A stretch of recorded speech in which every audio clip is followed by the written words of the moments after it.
Today is December 11th, 2023. Las Vegas, home to FILAMTV Network, has again experienced its share of tragedy from gun violence on Wednesday last week, with 3 people dead and 1 seriously injured from a mass shooting at the campus of University of Nevada, Las Vegas. I'm Esmeralda Padilla-Gould, and welcome to this week's edition of The Pulse. Uncle Sam is on a special assignment, and stepping in for him is his son, Joe Buban. Join us in welcoming Joe for the first time here at The Pulse. I'm Joe Buban. Welcome to The Pulse.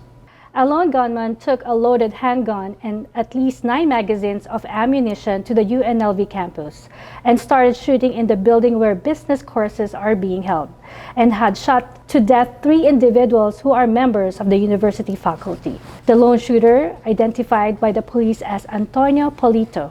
In a press conference, Clark County Sheriff and head of the Las Vegas Metropolitan Police, Kevin McMahill, 64-year-old Antonio Polito arrived at the University of Las Vegas campus at 11:28 a.m. in a 2007 Lexus. Armed with a Taurus 9mm handgun he purchased legally in 2022, and 11 magazines. During the press conference, it was not yet known to authorities how many actual rounds were fired, but at least 9 loaded magazines were found at the crime scene. Shots were first reported at around 11:45 a.m. Sheriff McMahill said at the Beam building and exited the building at 11:55 a.m. It was during that time he was shot multiple times by responding police, and he died at the scene. The Las Vegas Metropolitan Police has identified 3 victims. All are faculty members of the university, and a 4th person was injured but was in stable condition at the hospital after the incident. According to the Clark County coroner, 64-year-old Dr. Cha Jan Jerry Chang, a professor of Management Information Systems at the university's Business School, and Patricia Navarro Velez, an assistant professor, both died from gunshot wounds. A 3rd person also died from gunshot wounds, and the name has now been released to the public, after authorities waited for next of kin to be notified first. The 3rd victim's name is Naoko Takemaru, an associate professor of Japanese studies. Police said they don't know yet who of the 3 victims got shot first, but that the victims were killed on 2 different floors until the shooter exited the building. According to investigators, it appeared that the shooter had a list of individuals who were likely targets, and some are from other schools that are out of state. According to some who were familiar with the incident, Polito was not targeting students and other university employees, but had a specific target. Sheriff McMahill said that Polito had a list of people he was seeking at the UNLV campus, as well as faculty from East Carolina University. Antonio Polito, who lives in Henderson, Nevada, which is just in the Las Vegas metropolitan area, had applied several times at UNLV but has been turned down for a teaching job several times. The tense moment at the campus lasted about 40 minutes until all clear signal was given and students were safely and orderly evacuated to a reunification center near the Las Vegas Convention Center, where families and loved ones of students and university employees met them. At least 2 students were seen at the University Medical Center for treatment from anxiety attack, and 2 police officers who sustained minor injury during the search from room to room for possible additional shooter. According to the students, they practice a drill for when active shooter in the campus occurs, and that the standard is run, hide, and fight. Fight means if they have no choice but to confront the shooter and fight for their life. This pandemic of gun violence in America has claimed more than 100 lives across the U.S., according to Gun Violence Archive. There has been 630 mass shootings since the start of 2023 alone.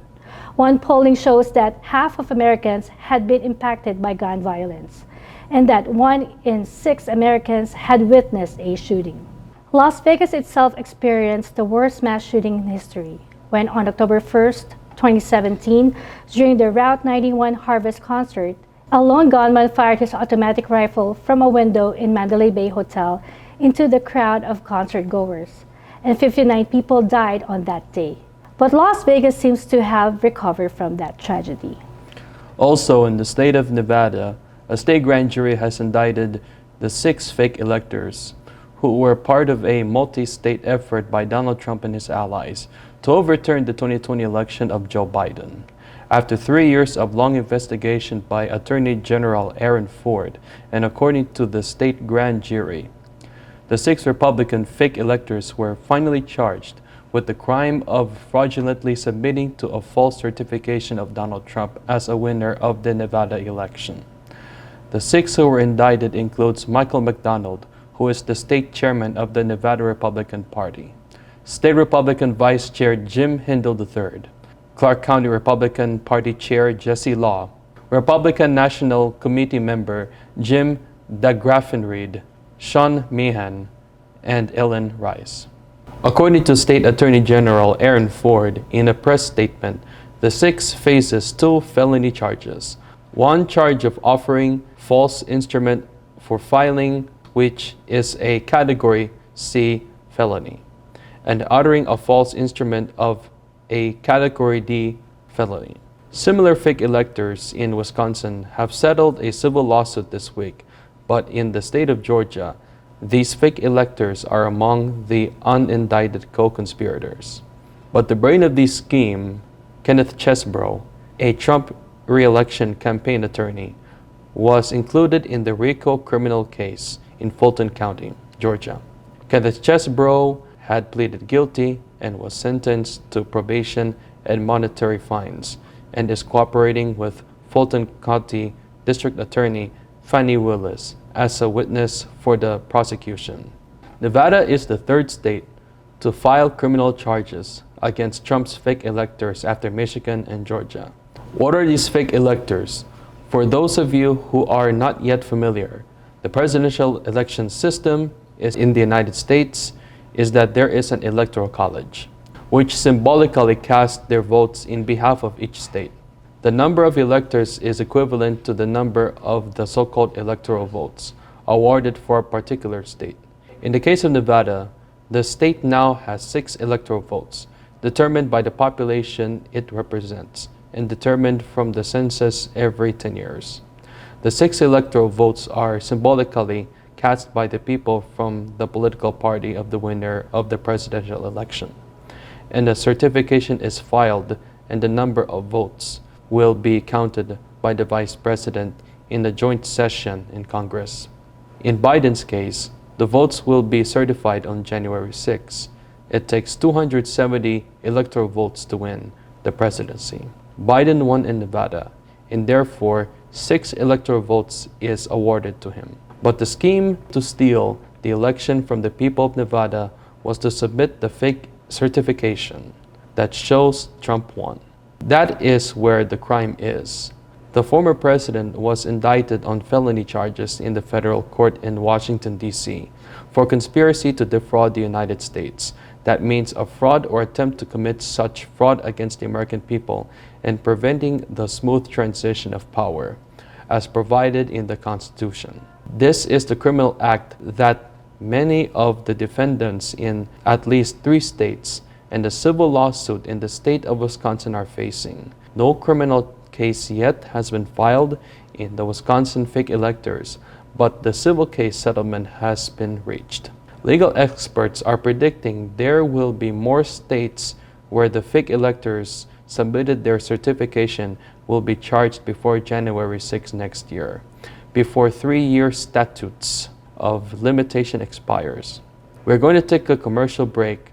Please stay with us.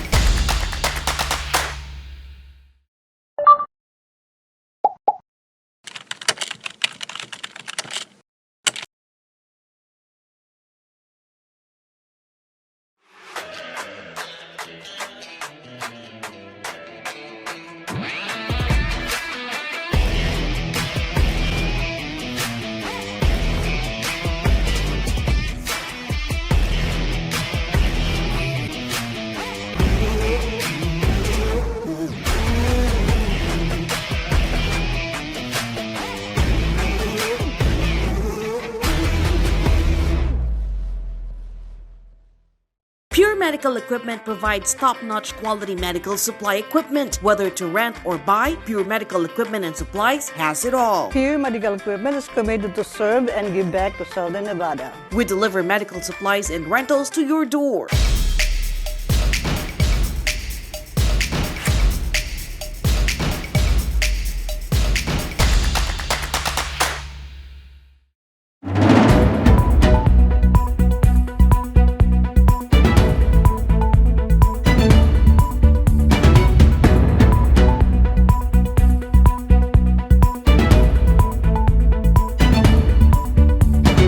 Welcome back to the Pulse. The gag order imposed upon Donald Trump in the District of Columbia criminal case, a three-judge panel in the D.C. Court of Appeals largely upheld a judge's gag order.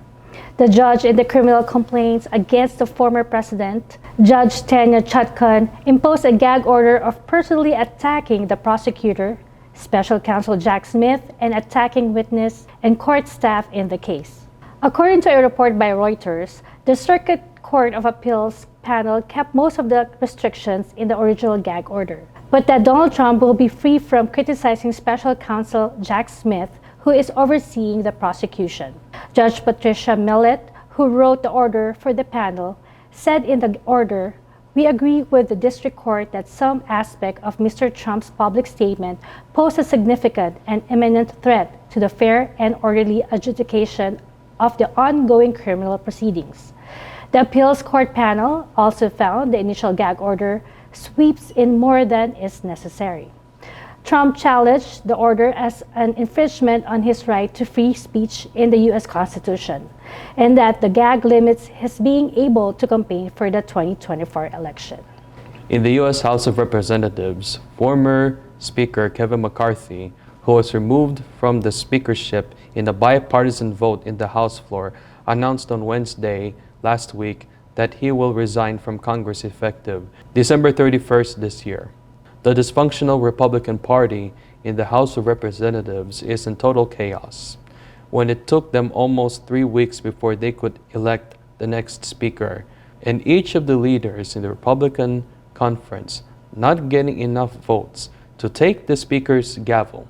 Amid warring between the different factions in the Republican representatives, they finally settled with electing Mike Johnson of Louisiana as the Speaker of the House.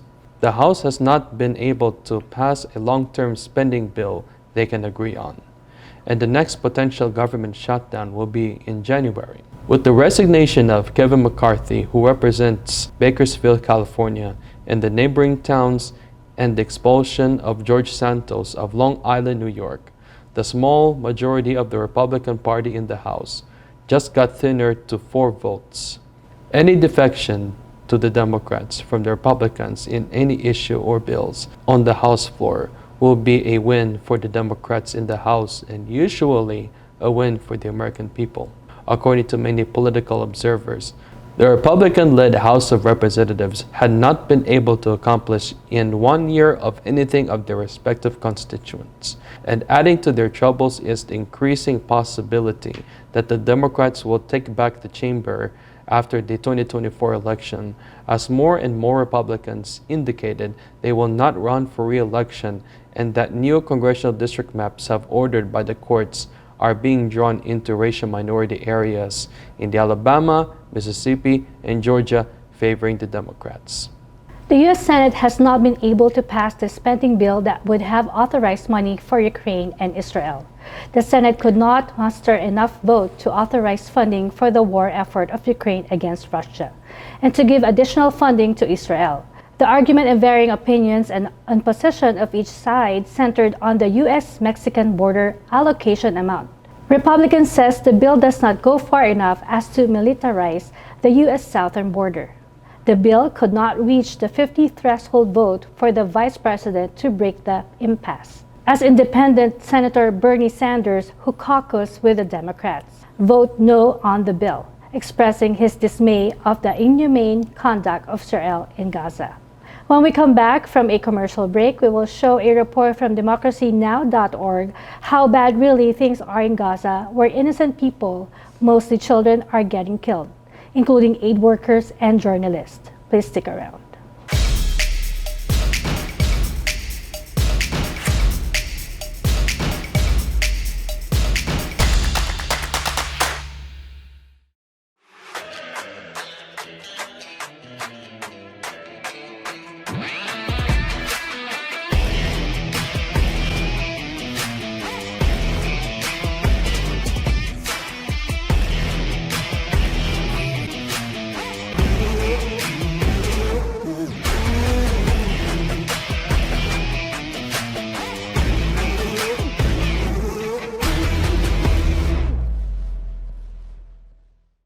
Pure Medical Equipment provides top-notch quality medical supply equipment. Whether to rent or buy, Pure Medical Equipment and Supplies has it all. Pure Medical Equipment is committed to serve and give back to Southern Nevada. We deliver medical supplies and rentals to your door.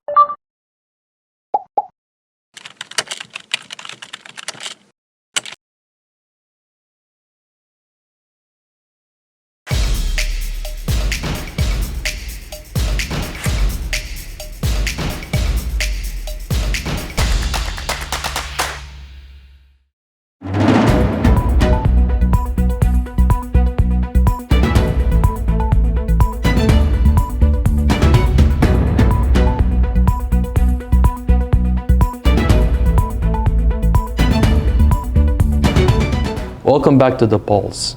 With the inhumane and dire situation in Gaza, as Israel continues its relentless bombardment of Gaza, United Nations Secretary General Antonio Guterres invoked the Article 99 of the UN Charter.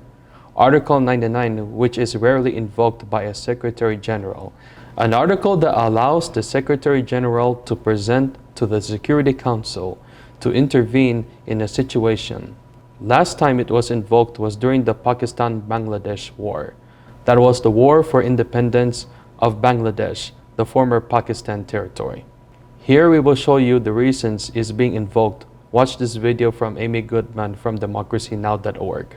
General Antonio Guterres has invoked Article 99 of the UN Charter in a bid to force a debate at the Security Council on a resolution calling for a humanitarian ceasefire in Gaza.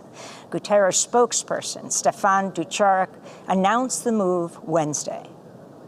Secretary General urges the members of the Security Council to press to avert a humanitarian catastrophe, and he appeals for a humanitarian ceasefire to be declared. It's the first time Guterres has invoked Article 99 since he became UN Secretary General 7 years ago, just the fourth time in UN history. In New York City, medical workers with the French charity Médecins Sans Frontières, or Doctors Without Borders, held a candlelight vigil outside the United Nations headquarters Wednesday, calling for a ceasefire in Gaza as they honored colleagues who've been killed by Israel's assault on hospitals and clinics. 4 MSF staff members are among the hundreds of medical workers that have been killed in Israel's attacks since October. This is Dr. Africa Stewart, an obstetrician and chair of MSF's board of directors.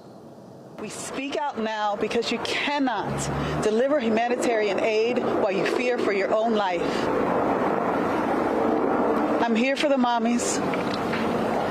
I'm here to remind us how hard it is to run full speed when you're pregnant, how debilitating it is to decide if you're going to hold your toddler's hand or a parent's hand as you flee.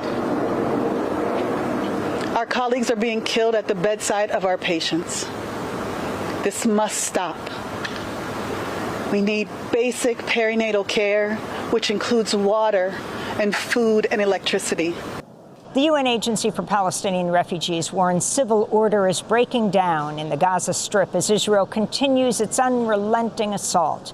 In one of the latest attacks, dozens of Palestinians were killed and injured. Israeli warplanes struck near the Al-Amal hospital and the Palestinian Red Crescent headquarters in Khan Yunis. In Gaza City, Doctors Without Borders reports 115 Palestinians were brought to the Al-Aqsa hospital Thursday, dead on arrival.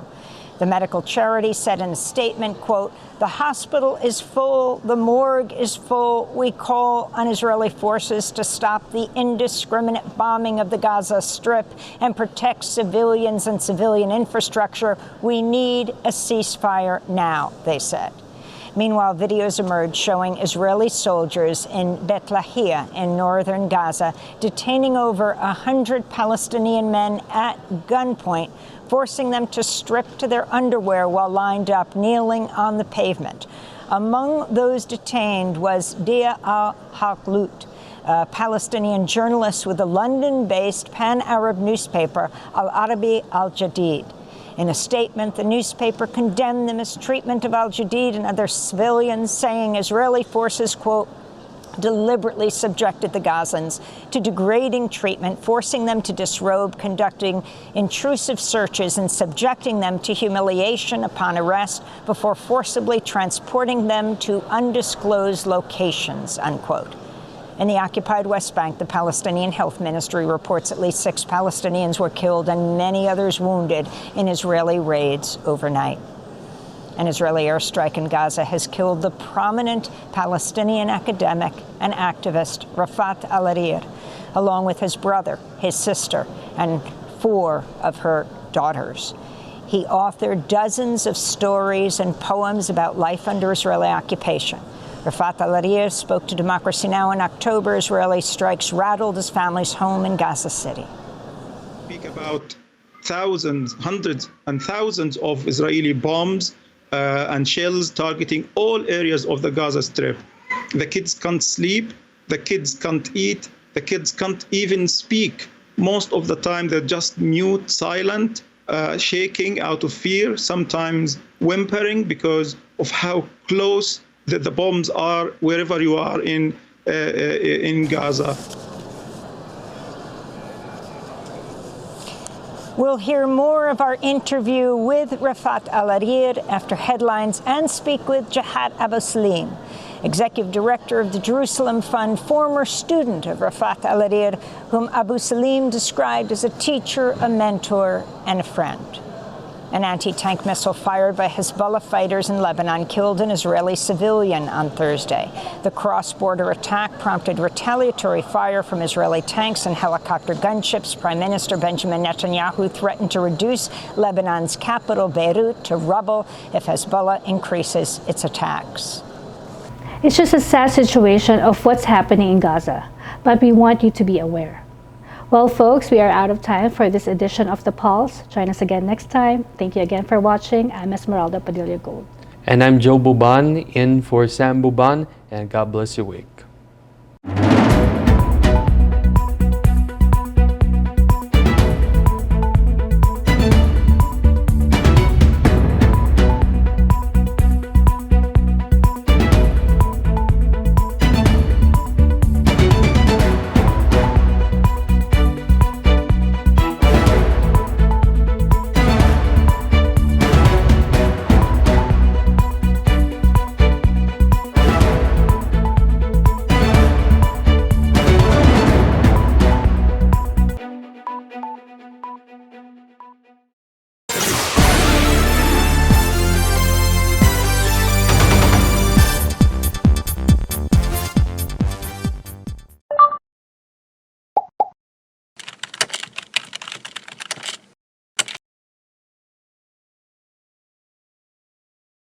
Enjoy FILAMTV Network on KGNG 26.8 Las Vegas and www.filamtv.us. Search for and download FILAMTV Network in Roku, Amazon Fire TV, Facebook, and YouTube. Download the WCE TV app from smartphones and search for FILAMTV.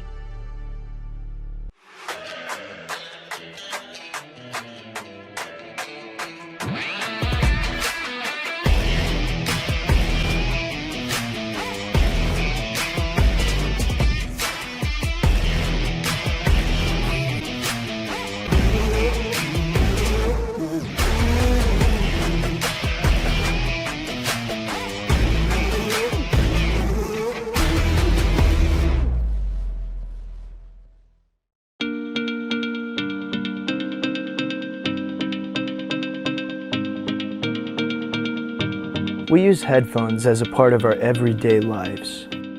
Whether we're at work, getting exercise, meditating, in transit, studying, practicing, or relaxing. Hi, I'm Ryan Sway, the founder of Aircom. I would like to introduce the world's first wireless airflow audio earbuds. As a festival and a concert junkie, I really enjoy the live experience of being there and feeling the music. When we started developing Airflow, our goal was to reproduce that live experience using earbuds. The problem with traditional headphones is that the speakers are located inside of the earpiece, literally giving you centimeters before the audio hits your eardrum. What Aircom is doing, they're the first company to actually address the fact that there needs to be a space involved associated with having the sound waves expand fully. The difference between traditional headphones and Aircom audio is that the air tube gives you 8 times more space, allowing the sound waves to fully develop before they actually hit your eardrums. And this gives it a much more live, natural sound, just like in a recording studio. It's real nice that someone actually addressed the physics associated with how sound comes out. The challenge we had was to create an earbud with enough airspace for the sound to fully develop and breathe. Unfortunately, traditional earbuds are about the size of a jelly bean, and there's just not enough airspace. However, that changed when we developed Airflow Audio. Airflow uses an air tube to deliver 6 to 8 times more airspace than traditional earbuds. The end result is a true live listening experience, just like you're at a festival or a concert. We also added magnets to the back of the earpieces so you can wear it around your neck when you're not using it. Being that the drivers are 8 inches from the earpiece, the magnets do not affect the integrity of the sound at all. The orange line represents the frequency transmitting through the wire to the speaker, which then converts to the blue sound wave that develops more as it travels up the air tube, producing a balanced, full body and live listening experience. Another really cool feature is that these earbuds are sweat-proof and water-resistant because they're coated with a super hydrophobic nanotechnology. So now you can be on a skateboard or riding a motorcycle and listen to music as if you were watching a live show or actually in a recording studio. We're coming to you for help in bringing these unparalleled earbuds to market.